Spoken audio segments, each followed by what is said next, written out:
आज आपके साथ एक सब्ज़ी की बहुत ज़बरदस्त रेसिपी शेयर कर रहा हूं। तो आज हम बनाएंगे गोभी गोश्त, और ये बनाएंगे हम चिकन के अंदर। अगर आपके बच्चे सब्जियां नहीं खाते तो आप इस तरीके से बच्चों को सब्जियां खिला सकते हैं। तो चले मिलके बनाते हैं। बिस्मिल्लाहिर्रहमानिर्रहीम। सबसे पहले आपने 1/4 कप ले लेना है कुकिंग ऑयल, जो तकरीबन 70 से 80 ml बनेगा। इसके अंदर 1 छोटा चम्मच डाल देना है सफ़ेद जीरे का। हल्का सा जीरा चटक जाएगा, इसके अंदर आपने चिकन ऐड कर देनी है 400 ग्राम, यानी कि आधा किलो से कम है चिकन। थोड़ी सी अंदाजे से आप कोई 8-10 बोटियाँ इसके अंदर डाल सकते हैं चिकन की। तो सबसे पहले आपने क्या करना है कि चिकन को अच्छे तरीके से फ्राई कर लेना है, ताकि चिकन की स्मेल ख़त्म हो जाए और एंड तक चिकन हमारा गल जाए अच्छी तरह से, मगर टूटे ना, घुले ना। क्योंकि चिकन की बोटियाँ जब टूट जाती हैं ना, एक तो वो दिखने में भी अच्छी नहीं लगती और फिर खाने का भी दिल नहीं कर रहा होता। तो चिकन की जब भी कोई डिश बनाया करें तो कोशिश ये किया करेंगे सबसे पहले चिकन को ना तेल के अंदर फ्राई कर लिया करें अच्छी तरह से।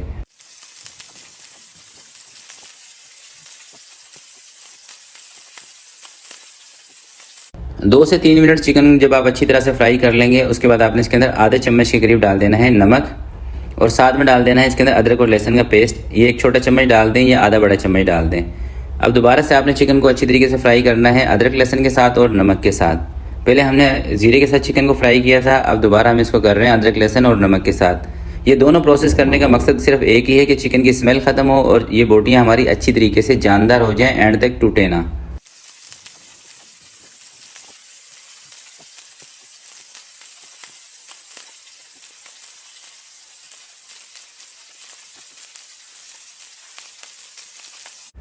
जब अच्छी तरह से चिकन सुर्ख हो जाएगी, उसके बाद एक बड़े साइज़ का टमाटर चॉप करके आपने इसके अंदर ऐड कर देना है। साथ में 2 से 3 हरी मिर्चें मोटी मोटी कटिंग करके ये भी आपने इसके अंदर ऐड कर देनी है। कुटा हुआ धनिया आधा चम्मच आपने इसके अंदर ऐड कर देना है। कुटी हुई लाल मिर्च ये भी आधा चम्मच, और थोड़ा सा 2 चुटकी के करीब आपने इसके अंदर चाइना सॉल्ट भी ऐड कर देना है। चाइना सॉल्ट ना इसके अंदर ऑप्शनल है, आप इसकी जगह पर, अगर आपको पसंद नहीं है चाइना सॉल्ट किसी भी रीज़न की वजह से, तो आप इसकी जगह पर कनौर क्यूब्स का 1 टुकड़ा आप इसके अंदर इसी स्टेज पर ऐड कर देंगे। अब हमने इसकी अच्छे तरीके से करनी है भुनाई। टमाटर थोड़े से नरम हो जाएं और ये मसाला अच्छी तरह से भुन जाए। जब ये मसाला अच्छी तरीके से भुन जाएगा, उसके बाद हम इसके अंदर दही ऐड करेंगे।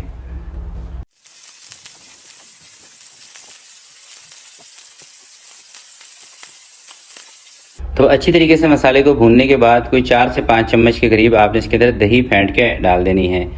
और दही जब भी इस्तेमाल किया करें, एक तो खट्टी दही नहीं होनी चाहिए, दूसरी बात यह है कि फ़ौरन से ही ना दही को सालन के अंदर मिक्स कर दिया करें। क्योंकि अगर आप दही को डाल के इस तरह से छोड़ देंगे तो बाज़ औक़ात दही फट जाती है, और जब दही फट जाएगी तो इसके दाने ना आपके सालन के अंदर नज़र आएंगे, और वो टेस्ट भी, और जो दही डालने से स्मूथ हो जाती है ना ग्रेवी, वो चीज़ भी नहीं आएगी।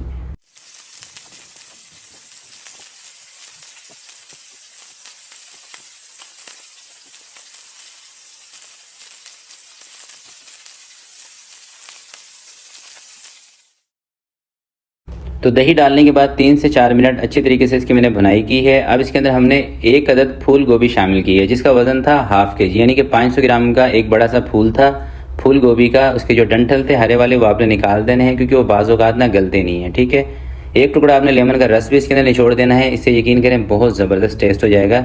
लेमन का रस आपने ज़रूर निचोड़ना है। अगर लेमन आपके पास ना हो तो 2 से 3 पीस ना फिर आपने इमली के इसके अंदर ऐड कर देने हैं। ठीक है, गोभी इसके अंदर डालने के बाद थोड़ा सा आपने इसके अंदर चम्मच चला देना है 1 से 2 मिनट, और उसके बाद आपने इसके ऊपर लगा देना है कवर।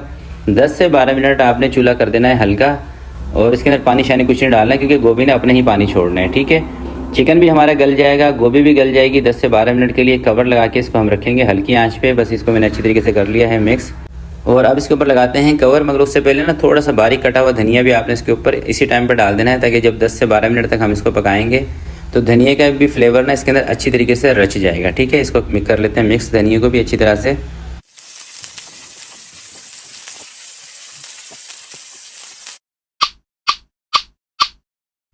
बस चूल्हा आपने इसका हल्का रखना है, अगर चूल्हा तेज़ रखेंगे तो ये नीचे से जल जाएगी। ठीक है, 10 से 12 मिनट के बाद आपने कवर को हटा देना है। यकीन करें ये इतना मज़ेदार आपका गोभी गोश्त बनेगा ना, कि जो बच्चे आपके सब्जियां नहीं भी खाते ना, वो भी आपसे मांग मांग के खाएंगे। बहुत ज़बरदस्त किस्म की रेसिपी है। मैंने खुद इसको ट्राई किया था, हालांकि मैं खुद कोई गोभी का लवर नहीं हूँ, मुझे इतनी पसंद नहीं है गोभी, मगर जब मैंने इस रेसिपी को ट्राई किया, इसको बनाया, यकीन करें मज़ा आ गया था। तो आपने ज़रूर इसको ट्राई करना है, और अपना फ़ीडबैक इसी वीडियो के नीचे कमेंट में मुझे लाजमी बताना है। तो आज के लिए इतना ही, मिलते हैं किसी नेक्स्ट वीडियो में। तब तक के लिए अपना बहुत सारा ख्याल रखिएगा, अपने वालिदैन का ख्याल रखिएगा। अल्लाह हाफिज़।